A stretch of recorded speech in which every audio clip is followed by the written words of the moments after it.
Hey, my name is Brain. I'm Stephan. I'm a current SMU MSDS student, and today I'm going to be talking about the concept of word embedding, and we'll give a high-level overview of the Word2Vec algorithm. You shall know a word by the company it keeps. This is a statement by John Firth talking about how we can use context clues to figure out the meaning of a word. That's a central element of what word embedding really is. It's a learned representation for text where words that have the same meaning have a similar representation. Individual words are represented as real-valued vectors in a predefined vector space, and the idea of using this dense distributed representation for each word is a central focus of word embedding algorithms.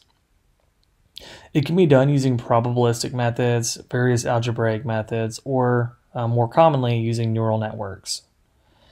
It scales very well for large vocabularies and understands deeper semantics of underlying words in comparison to other classic alternative methods. Oftentimes, NLP applications may utilize one-hot encoding or word counts or maybe some other methods to try to convert text to numeric formats. A lot of times these are simple and easy to understand. However, we don't necessarily understand the deep semantic meaning behind each one of the words in the vocabulary. Oftentimes these require very large training sets of data to achieve accurate results, in which the performance is determined strongly by the size of vocabulary. Hence, they run into scaling issues.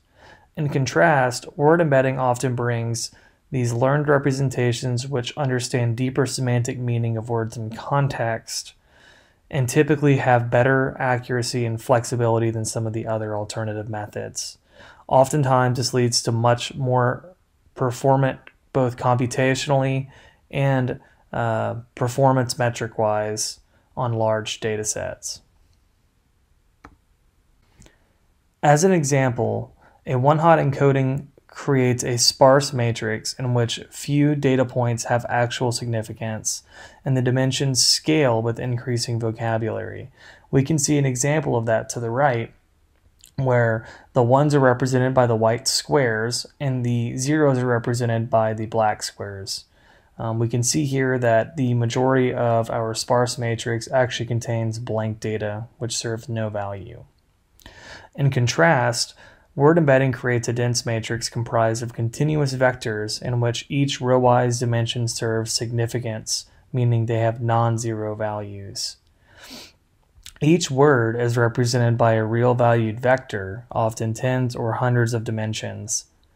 This is contrasted to the thousands or millions of dimensions required for sparse word representations, such as a one-hot encoding.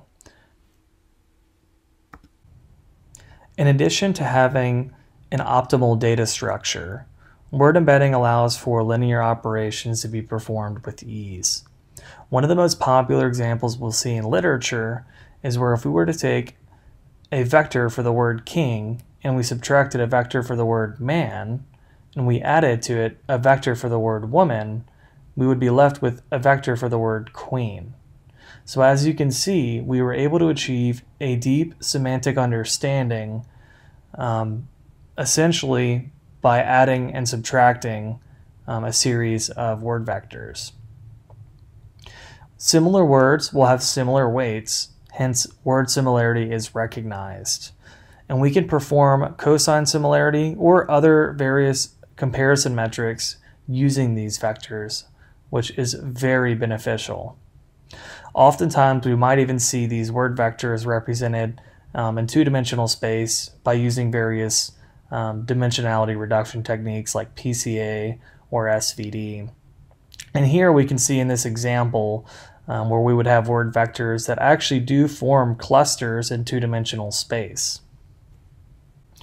When it comes to choosing a plan of attack for word embedding models, we really have two main paths that we can take. There are pre-trained models, or we could create our own custom word embedding. Most people will opt to go with the pre-trained model because we're going to have less time to deployment. These models are often very widely accepted and they're proven and documented.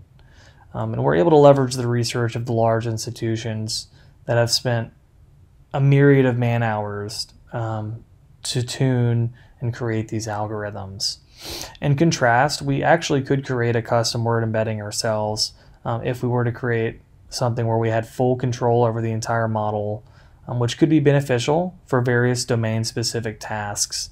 However, an obstacle that many individuals will face is finding adequate data to have a good representation for any future vocabulary the model might see. So with that being said, I'm going to be discussing Word2Vec, which is a pre-trained word embedding model. It's a modern neural net word embedding algorithm created by Thomas Mikolov and Google in 2013. Word2Vec became the gold standard as a result of Thomas Mikolov and team's desire to create a neural network-based word embedding model that didn't sacrifice accuracy for something that was much less computationally intensive. At the time of its creation, there were some various models out there that tended to be fairly accurate, but they were comprised of a series of several hidden layers. Whereas Mikolov and team decided that they wanted to try to create a model that only had one hidden layer and a projection layer in order to create as simple of a model as possible, essentially.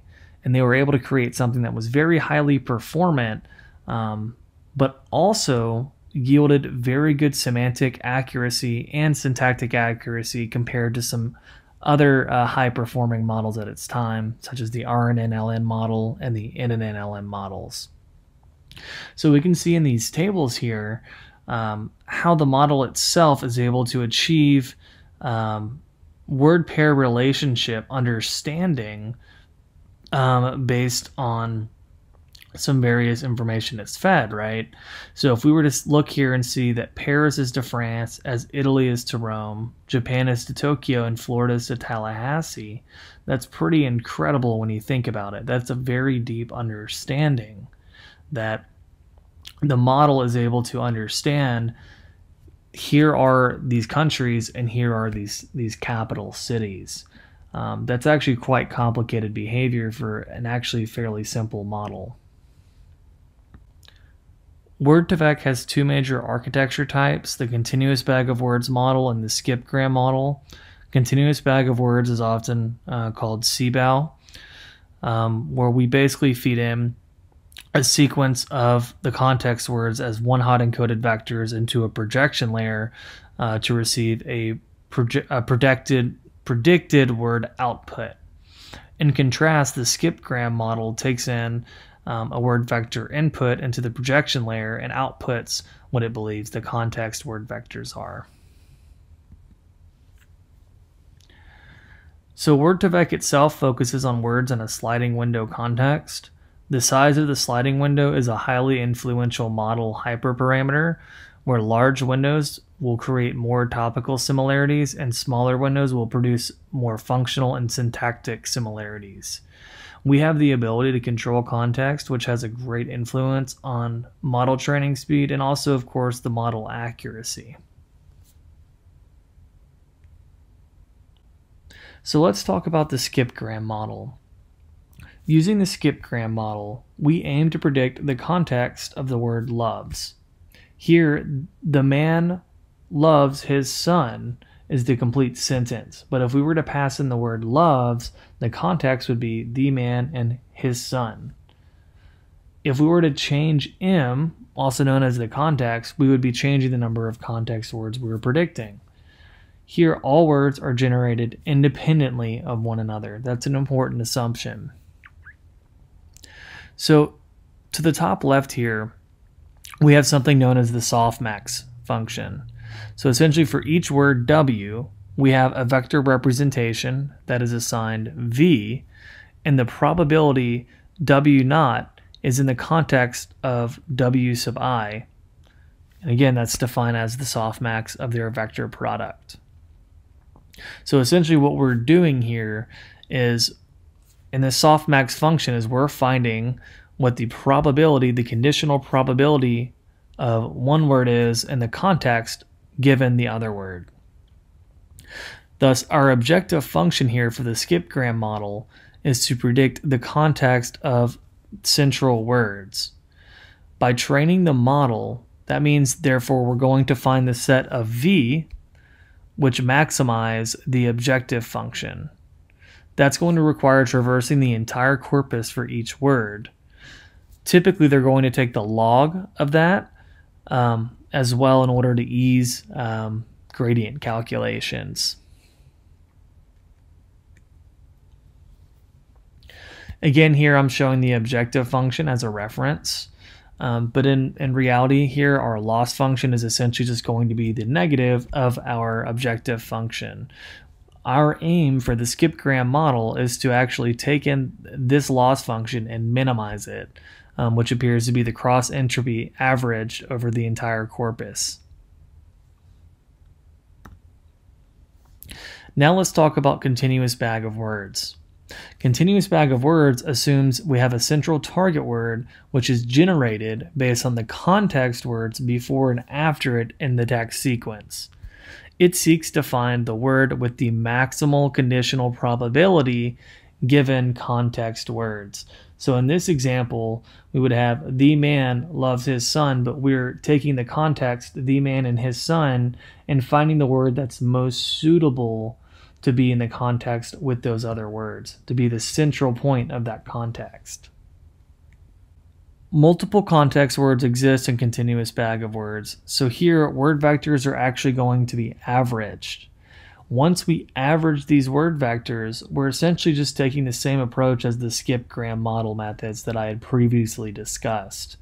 And we're going to use that to compute the conditional probability, and of course we'll have our loss function that we're aiming to minimize. When training continuous bag of words models, we're going to follow a procedure similar to the skipgram model by minimizing this loss function that we can see here. Word embedding provides a deeper semantic understanding of the text data we're working with. It scales much better than many other more simplistic alternatives, and multiple algorithms exist, but Word2Vec is very foundational and is actually a building block for many of the more modern algorithms out today. It's fairly intuitive and it's quite widely used in practice, so I highly recommend any data scientist learns how to use Word2Vec.